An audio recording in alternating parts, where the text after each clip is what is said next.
Alrighty, should we hit the road? Yeah, sounds good. And so we're all sitting here thinking, well, I've got my result. I kind of have an idea about where I sit. What should I do from here on out?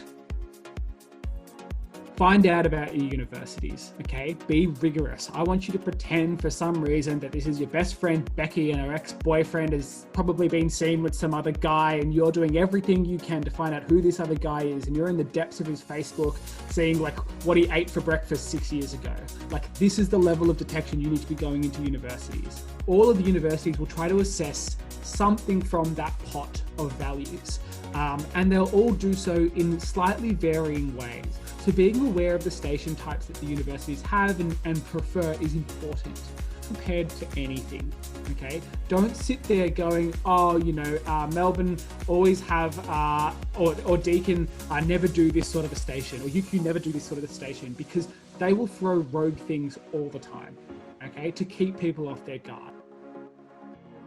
So develop your framework. So what a framework is essentially a structure that you can compose together that, regardless of the minutiae and the intricacies of the question, you have some degree of adaptability, and which I talk through a lot of the frameworks that we have for all of the different station types.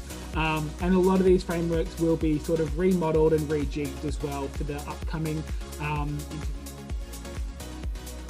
Then what I would be doing is I would be putting that framework into practice. So then I would go to a free generator like we have and go, all right, so now I click on a conflict station and I see that I've got James here as a 27-year-old man who is annoyed because his grandmother's in hospital and is not being treated with the best amount of care.